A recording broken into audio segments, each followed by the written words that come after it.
Hey, welcome to the very first Money Monday. I'm Dr. Brenda.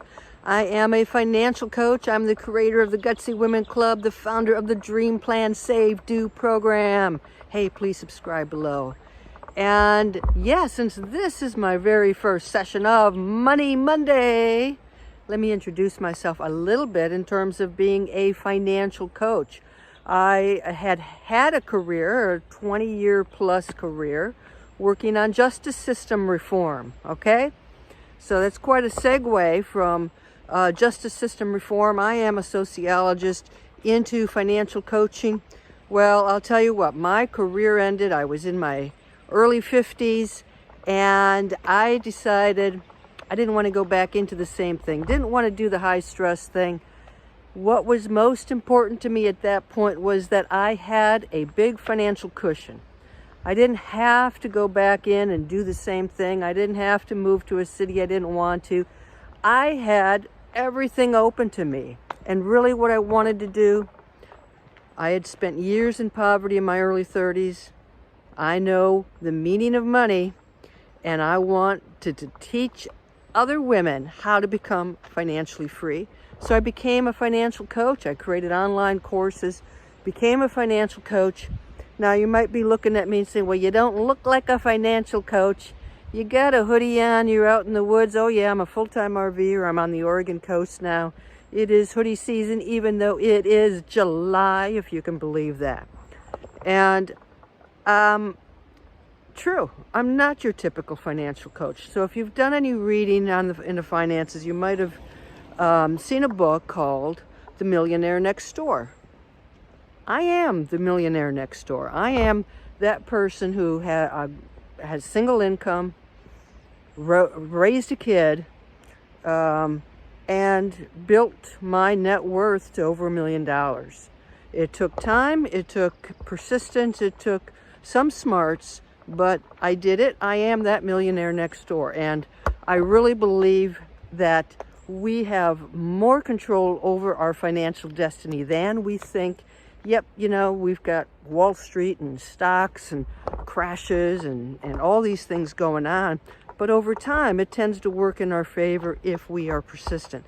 So I wanted to start this particular piece of my YouTube channel, dedicated it to money, because we don't learn anything about money. We really don't, not personal finances.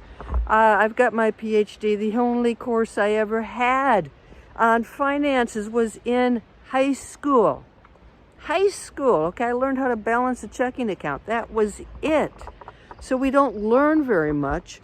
And then the financial industry, and I don't really consider myself part of the financial industry. I'm a coach. I work on mindsets. I give you tools. I help you develop great habits. But I don't sell you products. I don't want you to invest in a certain stock. I don't receive a commission. So I am just here as a coach to give you some basic tools on how to get started, get you motivated, and see you master your money. All right, so I grew up on a dairy farm in Wisconsin, worked hard my whole life. I had to turn around, and I'm gonna have to show this to you guys because I've just hit a clearing. This is what's behind me. Oh yeah, it's what's behind me. It is the Great Pacific. And I am blessed to be able to live this life where I'm traveling the country, riding around with 3 cats, still keeping my business. As long as I have internet, I can coach, I can create products, I can do all kinds of great things. So let's get into the lesson for today. Are you ready? There is only one real good measure of wealth. Just one. I'm going to say it's not your income. Not even your inheritance level. That one good measure is net worth. That's what you need to be tracking. So I'm going to pause now because I have a video that just shows you how to calculate your net worth. So enjoy that. Your net worth is a single number. It's your assets minus your liabilities. Assets are the things that you own that have value. The biggies are usually a house or property, the amount of money in your savings, checking, or investment accounts, and the value of your retirement account. Other assets might include a car, collectibles that have value, and life insurance policies that you can cash out. Now let's look at the flip side, the liabilities, or the things that you owe. Common liabilities are your mortgage, student loans, car loans, and balances you carry on your credit cards. Other types of liabilities include personal loans and medical bills that need to be paid. Separately, your assets and liabilities have no meaning until they're looked at together. That's the value of net worth. In this example, the assets add up to $385,000. It sounds like a lot until you look at the liabilities, which total $425,000. That means the net worth is a negative $40,000. So now it doesn't look quite so impressive, does it? Your net worth is a gauge. It's your starting point. Over time, the goal is to increase your net worth, which is a true marker of financial wealth. I'm going to give you a little secret. I bought my RV in December of 2019. And I bought it from a place that only sells used RVs and boats. They only sell used RVs and boats that are bank owned. So my RV was bank owned, meaning somebody bought it before me and they couldn't afford it. They couldn't make the payments. The bank took it over. So I got a pretty good deal on it, but it goes to show you the value of net worth. So if you drive by somebody's house, they've got a brand new car, they've just got a boat, maybe they have a vacation house by the ocean, and you're thinking, man, let's just call them the Joneses. You've heard of Keeping Up with the Joneses, right? So the Joneses, it's like, how are they doing this? They've got, two incomes, maybe they're making some decent money, but how are they doing this? Well, a lot of times they're not. So they buy the RV, they buy the boat, they go into debt. Everything is about owning stuff, owning the best stuff. I gotta have my latest electronics, gotta have the best watch.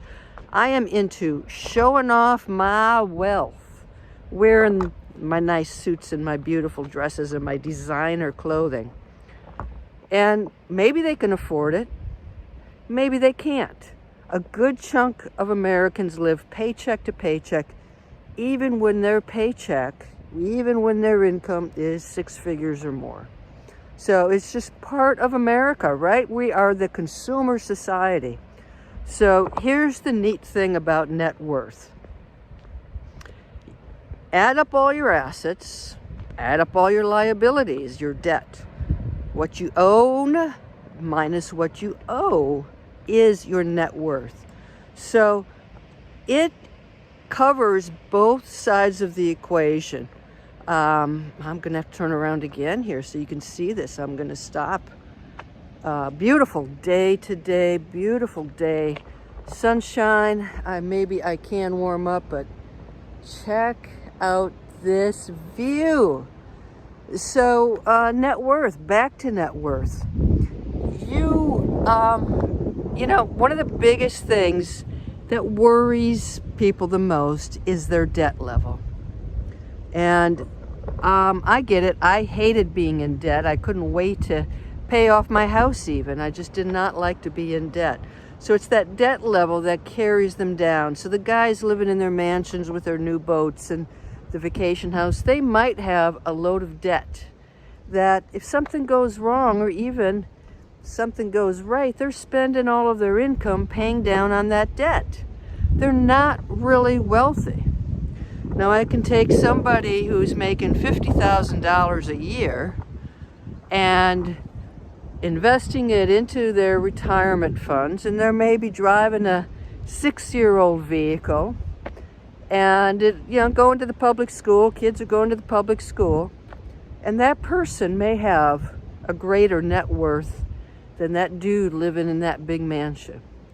When it gets time to retiring or having financial freedom, you got to increase the assets, absolutely, but the biggest thing is getting rid of that debt. When you drop your liabilities, suddenly you become very wealthy. So I don't look like I've got a sizable net worth, and that's cool, because to me, the other part of this is there's a blogger, and I love her tagline. Wish I could steal it, but she's already got it. You can afford anything, you just can't afford everything. So part of what I do as a coach, part of what I do in my programs is talk about priorities. What are your priorities? If your priority is, hanging out with nature, okay, a sweatshirt and sweatpants and summer clothes and whatever I need, that's going to be it. I don't have a lot of needs. So it is what is important to you. Make it happen. But I challenge you to track your net worth. And I'm going to give you a link in the description that will give you a worksheet to help you calculate your net worth. Do it. I started to calculate this, I think, when I hit about $100,000. And I have been calculating it like every year. I do a net worth update. Here's where I am now. I haven't had a decent income in 3 years, and my net worth continues to climb. And that's another lesson on the meaning of time and compound interest. Get that net worth down on paper. Start to tweak it. Figure out how you can add to it. Figure out how you can drop some of those liabilities. Your net worth is your true measure of wealth. All right, so I hope to see you back here every Monday on Money Mondays. And I'm just going to give you some bite-sized, chunk-sized little lessons, maybe some tutorials on how to calculate something, the meaning of it. So come on back next week. It's been fun, and I think I'm headed down to the beach. You take care.